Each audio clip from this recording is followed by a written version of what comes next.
Halo semuanya, balik lagi bersama gue Ajis Matar. Dan di video kali ini gue mau nge-review spoiler manga One Piece chapter 1126 karena udah keluar guys ya.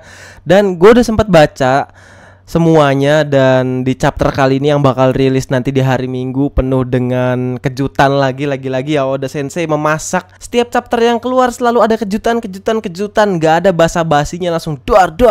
Anjir, seru banget nih chapter 1126 nih guys. Oke, sebelum gue mulai jangan lupa buat lo semua yang belum subscribe, di subscribe dulu guys ya. Yang belum follow Instagram gue, di follow dulu Ajis Matar. Yang belum follow TikTok gue, di follow dulu @azizmthr guys ya. Oke, kita langsung aja review spoiler manga One Piece chapter 1126. Let's go.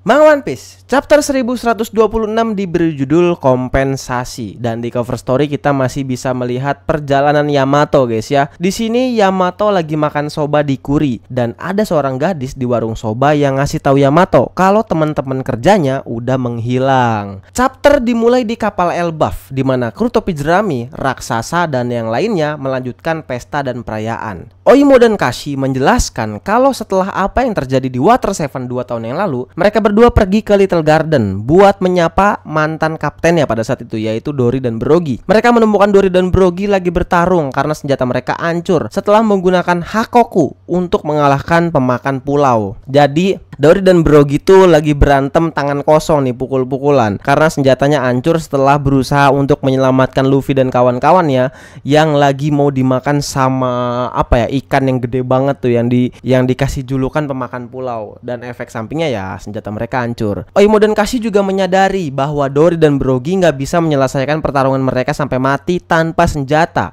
Jadi mereka ngebujuk bos mereka buat kembali ke Elbaf dan mendapatkan senjata baru sebelum melanjutkan pertarungan. Sampai-sampai Nami heran dan bertanya nih ya, apa mereka akan melanjutkan duel mereka? Dan Dory dan Brogy ngejawab nih, pasti dong. Terus Usopp bilang, hey Nami, apa kamu gak belajar apa-apa dari Little Garden? Terus Luffy nimpalin lagi, ajarin yang bener tuh Nami, Usopp, katanya gitu.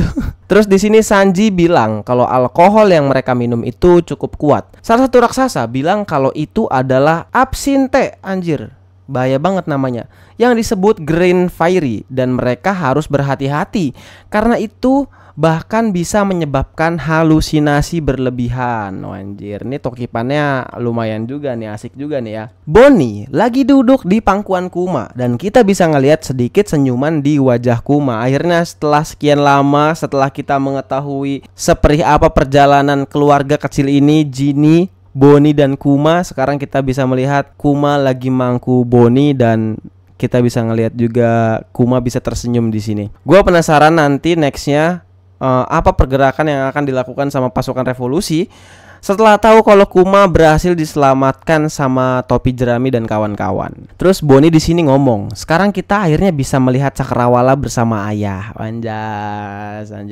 Terus latar berpindah ke Pulau Galter, pulau di mana 1 bulan yang lalu Bartolomeo tuh lagi membakar bendera Shanks di cerita Sampul. Di sini Bartolomeo tuh dipukuli abis sama bajak laut Akagami, dan sekarang dia diikat dan berlutut di hadapan Shanks. Shanks juga bilang kalau dia memaafkan Bartolomeo untuk ini.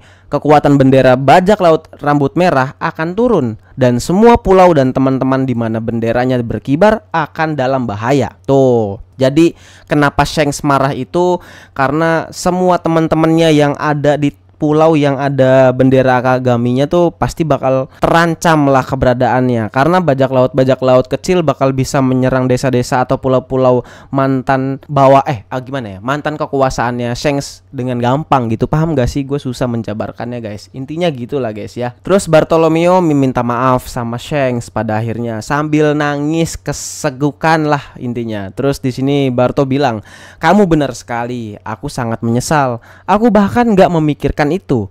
Aku cuma melakukan sesuatu yang bodoh karena ketidaktahuan. Menurut gua Bartolomeo tuh cuman kemakan ambisi dan terlalu fanatik sama Luffy dan kawan-kawan guys ya. Dan sampai pada akhirnya di sini ada Hongo yang memberikan botol kecil kepada Bartolomeo. Ini adalah racun yang sangat mematikan, kata Hongo. Kamu punya waktu 1 bulan untuk membuat Luffy topi jerami meminumnya. Bartolomeo kaget. Apa, katanya? Siapapun yang meminumnya akan mati karena rasa sakit yang luar biasa dengan darah yang menyembur keluar dari tubuh mereka.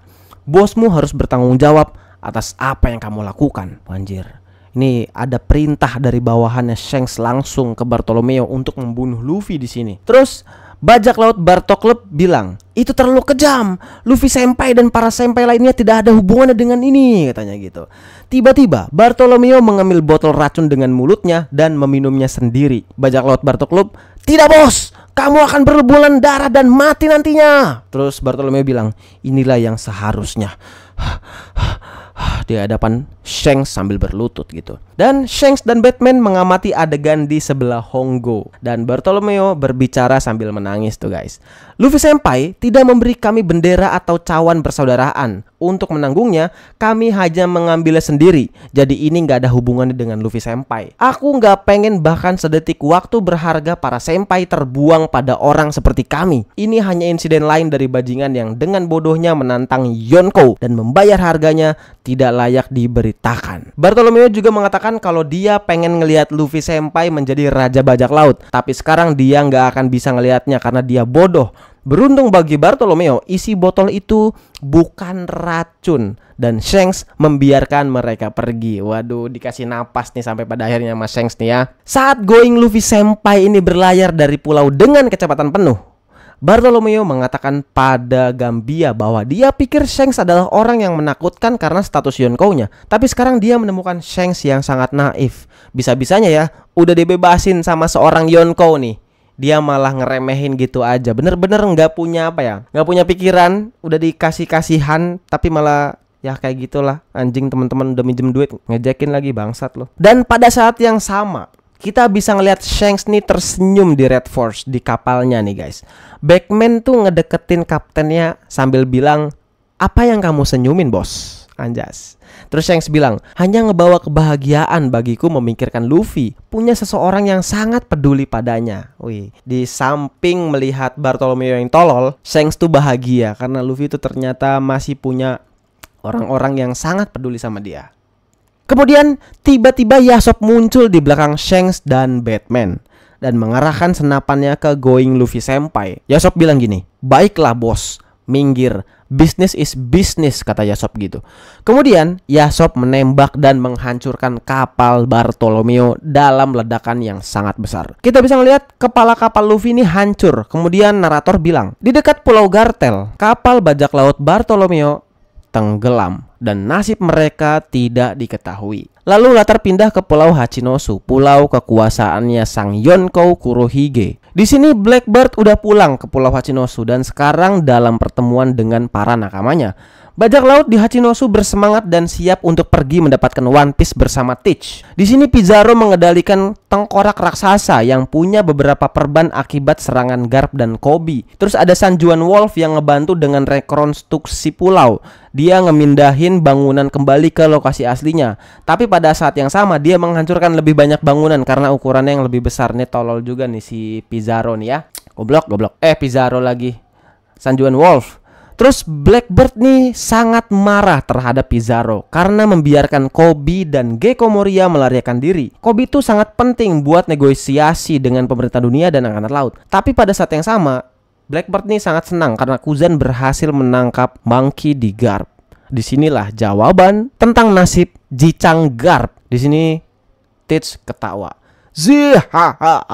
Itu luar biasa. Pizarro bilang, lihat Teach, nilainya meningkat. Kuzan bilang, tepatnya aku berniat membunuhnya, tapi dia selamat. Menurut gue ini adalah sepik-sepik aja. Padahal mah sengaja itu nggak ngebunuh si Garp. Feeling gue dia punya rencana sendiri lah untuk penyelamatan Garp. Kita lihat aja ke depannya pergerakan Kuzan seperti apa guys ya. Teach bilang, pekerjaan yang baik Kuzan. Aku nggak bisa membayangkan orang lain yang bisa menangkapnya. Kuzan bilang butuh banyak upaya hanya untuk mendekatinya. Kita di sini bisa ngelihat Garp yang ditutupi perban dan terikat dengan banyak rantai di sel yang gelap. Puding juga ada di pertemuan ini. Dia dipaksa duduk di samping Blackbird, sementara dia mengatakan kalau mereka bahkan menangkap gadis bermata tiga. Kemudian Blackbird memanggil Lafitte. Dia berada di kantor perusahaan angkatan laut Umid Shipping. Harus diingat nih ya, Umid adalah salah satu kaisar dunia bawah dan salah satu tamu di pesta teh Big Mom. Ada yang ingat gak Umid yang mana? Lafitte sedang mengamati pergerakan tentara revolusi untuk memutus pasokan ke Marijoa. Kita bisa ngeliat di sini beberapa kapal terbakar di pelabuhan, guys. Terus Teach ketawa nih, hahaha. Jangan biarkan kesenangan membuatmu lupa tentang persiapan. Lafitte bilang, fu, serahkan padaku. Sementara itu, Caribou, Katarina Devon, dan Augur tiba di Pulau Hachinosu. Pizarro ngeraih kapal dengan lengan raksasa pulau untuk ngebawa langsung ke pertemuan. Terus latar berpindah ke Pulau Elbaf di sini, guys ya. Terus narator berbicara di sini. Sudah 2 hari sejak mereka berangkat dari Egghead, dan ada alasan kenapa mereka belum tiba di Elbaf walaupun ditemani oleh Great Eyrick, kapal bajak laut raksasa. Terungkap kalau setelah semua orang bangun dari tidur mabuk mereka, Tausan Sunny yang isinya Luffy, Zoro, Nami, Usopp, Sanji, dan Chopper tiba-tiba menghilang. Kalau kalian lebih teliti, yang gua sebutin tadi adalah kru-kru topi jerami yang ikut ke Pulau Alabasta. Mereka semua liau. Orang-orang yang masih ada di kapal Elbaf adalah para raksasa, Jinbei, Franky, Robin, Lilith, Bonnie, dan Brook. Mereka semua terkejut. Dory dan Brogy bilang, kita harus menemukan mereka. Kita nggak bisa kembali ke Elbaf kayak gini. Robin bilang, mungkin mereka dihancurkan oleh ikan. Kebiasaan nih Robin nih. Aduh, tante-tante psikopat cok Robin ini. Terus Franky protes, hentikan itu. Ikan-ikan di sini sangat besar sehingga mungkin benar. Di mana kamu pergi, Luffy? Kata Franky. Dan di halaman terakhir chapter, di sini kita bisa ngelihat Nami yang mendengar seseorang yang memberitahunya untuk bangun. Mungkin Luffy, tapi kita nggak bisa ngelihat orang itu di chapter ini. Ada orang misterius yang ngebangunin Nami. Nami, hey, bangun. Terus Nami akhirnya bangun. Aduh, kurasa aku minum terlalu banyak.